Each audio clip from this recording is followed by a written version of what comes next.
Vous écoutez Europe 1, il est 9h30. Le journal des médias avec Thomas Joubert. Bonjour Thomas. Bonjour, à la une ce matin, un air de déprogrammation sur France 2. Mimi Mati justifie son salaire et Nouvelle Star revient à la fin du mois. Et on commence donc avec cette information exclusive qu'on vous a révélée dès hier matin sur le blog, la déprogrammation du jeu Un air de famille le samedi à 19h sur France 2. Compte tenu des mauvaises audiences de l'émission, France 2 a décidé de remplacer le concours musical dès samedi par le jeu Mot de passe de Patrick Sabatier. On vous en parlait dès hier. Du coup, Un air de famille va s'arrêter pendant 15 jours, le temps de lui trouver une nouvelle place dans la grille. À partir du samedi 26 octobre, l'émission sera diffusée désormais en plein après-midi, le samedi à 15h45. Pour ce qui est de la finale, elle est toujours prévue pour être diffusée en direct, mais pas sûr que France 2 lui consacre un prime comme c'était prévu initialement. Mimi Mati reparle de son salaire pour Joséphine Ange Gardien. Cette semaine dans TV Magazine, Mimi déclarait gagner 250 000 € par épisode, un chiffre qui a fait beaucoup parler. Elle s'en est expliquée hier sur le Figaro.fr avec sincérité.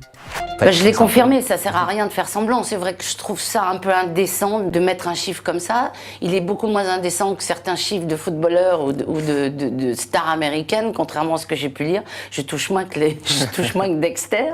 Mais voilà, c'est comme ça. Si on me donne cette somme, c'est que je la mérite peut-être et qu'en échange, je rapporte beaucoup d'argent. Donc après, moi, je défie quiconque de dire non, moi j'en veux pas, donnez-moi juste le minimum syndical, ça m'ira très bien. C'est compliqué pour elle parce qu'elle a voulu jouer la sincérité et la franchise en donnant son salaire. Aujourd'hui, on lui parle plus que de ça et on lui reproche en plus de gagner autant d'argent. Beaucoup de nouveautés annoncées sur M6 pour la dernière semaine d'octobre. Les programmes ont été publiés hier. Le lundi 28 octobre à 20h50, M6 lancera la deuxième saison du Meilleur Pâtissier, présenté par Faustine Bollard. Le mercredi 30, on découvrira Cauchemar à l'hôtel, la nouvelle déclinaison de Cauchemar en cuisine avec Philippe Etchebest. Et puis le jeudi 31 octobre, place à la nouvelle série événement Under the Dome, produite par Steven Spielberg, qui a fait un carton cet été aux États-Unis. Et puis la Nouvelle Star revient le jeudi 31 octobre. D8 a annoncé la date hier. Le télécrochet sera diffusé le jeudi soir à 20h50 et non plus le mardi. Quelques nouveautés dans les castings, mais toujours le même jury avec André Manoukian. Le jury historique de Nouvelle Star entame sa 10e saison. 10 ans déjà, ouais, j'ai 10 ans comme dit Alain Souchon et je suis toujours aussi idiot. Tout simplement, ce qui s'est passé en 10 ans, c'est que l'éducation musicale a changé et qu'elle est devenue de plus en plus importante et performante. Autrefois, c'était les 25-30 qui étaient les bons dans les premières éditions. Maintenant, c'est les 16 ans parce que c'est une nouvelle génération puisque ces gosses consomment de la musique comme personne n'en a consommé avant eux. Et ce qui fait qu'avec le mimétisme et leur énergie, vous transforment tout ça et ça devient des centrales thermiques qui vous balancent des pures émotions. Et puis toujours sur D8, la nouvelle émission Est-ce que ça marche de Camille Combal et Ariane Massenet va déjà faire une pause. Après 4 semaines de diffusion, l'émission sera remplacée par la série Friends à 17h la semaine du 28 octobre. Décision surprenante pour une émission qui vient de commencer et qui pourrait en plus toucher un nouveau public pendant les vacances de la Toussaint. D8 précise que Est-ce que ça marche reprendra bien la semaine du 4 novembre. Ils sont peut-être fatigués.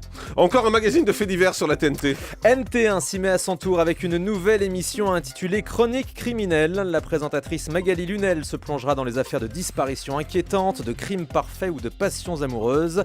Particularité, les plateaux seront tournés sur le plateau de la série RIS Police Scientifique.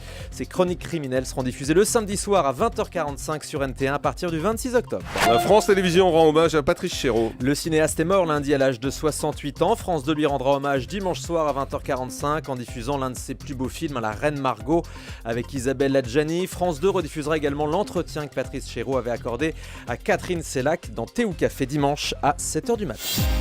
Et on termine avec le chiffre du jour. 10, c'est le nombre de pays dans lesquels l'émission d'Arthur Vendredi Tout est permis est désormais adaptée. Et le 10e, ce sera les États-Unis. On vient de l'apprendre. On savait qu'Arthur était en négociation depuis de longs mois.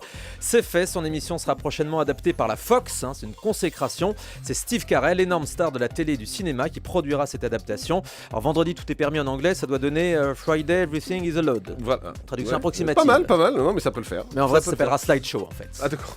Projection de diapo, on sait pas pourquoi, mais ce sera comme ça. Très bien, merci Thomas Joubert pour toutes ces informations, y compris celles qui sont inutiles. Europe 1.